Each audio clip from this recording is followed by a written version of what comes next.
এবার 1 লক্ষ কণ্ঠে কোরআন পাঠের ঘোষণা করলেন হুমায়ুন কবির। ব্রিগেডে 5 লক্ষ কণ্ঠে গীতা পাঠের পর এবার কোরআন পাঠের ঘোষণা।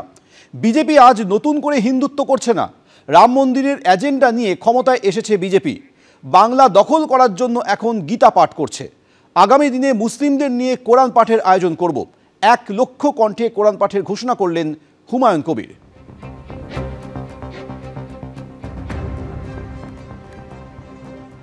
আগামী ফেব্রুয়ারি মাসে আনুষ্ঠানিকভাবে 1 লাখ লোকের কোরআন তেলাওয়াতের মধ্যে ফেব্রুয়ারি মাসে প্রথম দিকে 1 লাখ কোরআনের হাফেজ মুফতি তাদেরকে একাট্টা করব, ভালো করে মাংস ভাত খাওয়াবো এবং কোরআন খতম করাবো, তারপরে বাবরি মসজিদের কাজ শুরু করব।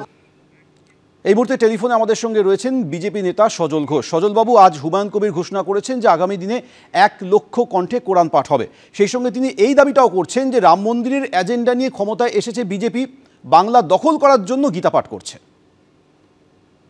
না না, সে তো সব বুঝলাম, যেটা তো আমাদের এজেন্ডার মধ্যেই পড়ে ওনার কথা অনুযায়ী, কিন্তু মাংস ভাত খাইয়ে কোরআন পাঠ করাতে হবে, এত খারাপ অবস্থা হলো ইসলামের। যারা বিশ্বাস করেন সেই মানুষগুলো, আমি বিশ্বাস করি না। হ্যাঁ, উনি স্বপ্ন দেখছেন যে আগামী দিন উনি উপমুখ্যমন্ত্রী হবেন, মমতা মুখ্যমন্ত্রী হবেন, আর সংখ্যাধিক্য এমএলএ রাখবেন।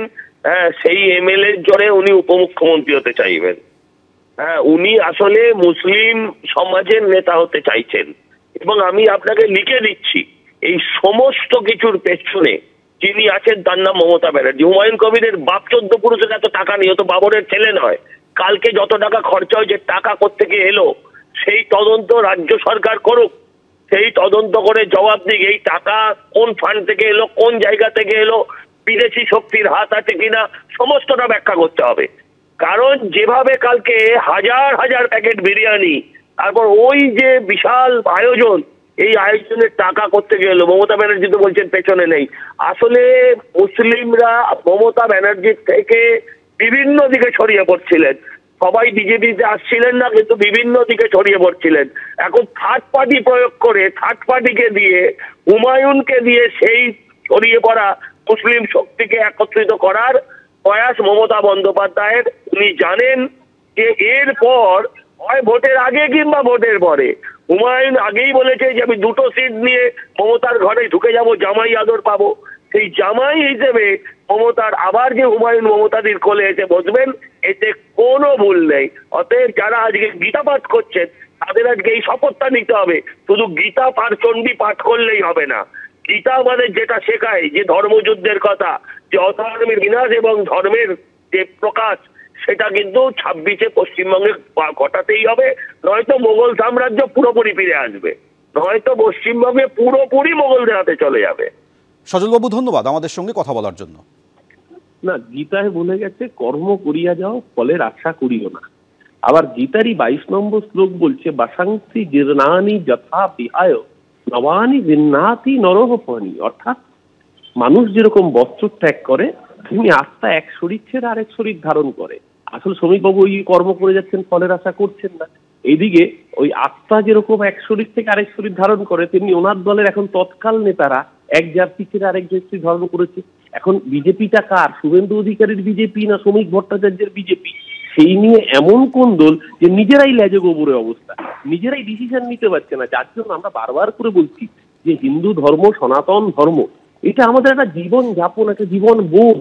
এই ধর্ম অন্যকে আক্রমণ করতে শেখায় না।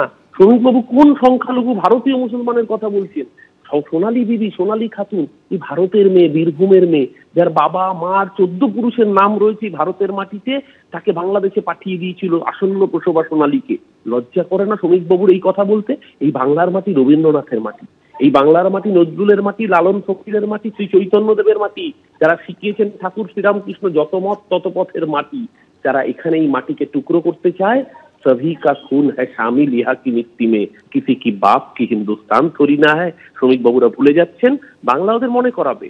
যতবার ওরা মানুষে মানুষে ভেদাভেদ ঘটাবেন, ভগবানকে নিয়ে রাজনীতি করা, রাম রাম রাম কা নাম বদনাম না করো, অযোধ্যায় হারিয়ে দিয়েছেন ভগবান রাম, কারণ রামের ছবি ছোট, নরেন্দ্র মোদীর ছবি বড়, আর লিখেছিল জিসমে রাম কোলায় হামুস কোলায়েঙ্গে। আর আজকে কি বলছেন, এর আগে কখনো গীতা পাঠ হয়নি?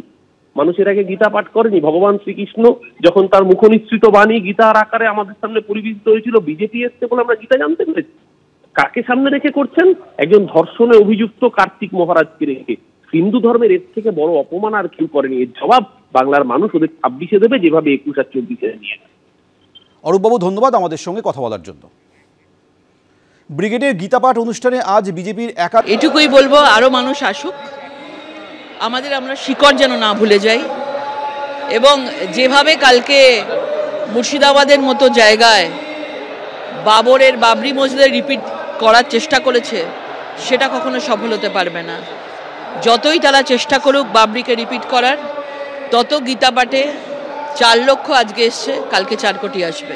অনেকে বলছেন যে সামনে যেহেতু নির্বাচন রয়েছে, গীতা পাঠ সেই উদ্দেশ্যে, আপনার কি মনে হয়? দেখুন, আগেও গীতা পাঠ হয়েছে, ঘরে ঘরে গীতা পাঠ হয়। গীতা পাঠটাকে কোনো রাজনৈতিক কর্মসূচি না হিসেবে দেখা গীতা সবাইয়ের পড়া উচিত।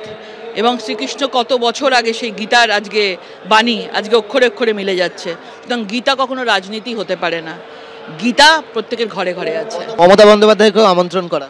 নিশ্চয়ই ওনার উচিত ছিল আসার। একদিকে যখন জগন্নাথ মন্দির তৈরি করছেন, তখন তো হিন্দু ভাবাবেগে যখন ওনার এতটাই উনি প্রভাবিত হয়েছেন, ওনার উচিত ছিল যে অনুভূতির দিক থেকে তার এখানে আজকে যোগদান করার। ব্রিগেডে 5 লক্ষ কণ্ঠে গীতাপাঠ চলছে। সনাতন সংস্কৃতি সংসদের উদ্যোগে এই গীতাপাঠের আয়োজন করা হয়েছে। আর গীতাপাঠের এই অনুষ্ঠানে অংশগ্রহণ করে বিজেপি নেতৃত্ব রাজ্য সরকারকে নিশানা করেছেন। এবার শোনাবো কল্যাণ বন্দ্যোপাধ্যায়, তৃণমূল সাংসদ, কি বলেছেন। এবিপি আনন্দ, এগিয়ে থাকে, এগিয়ে রাখে।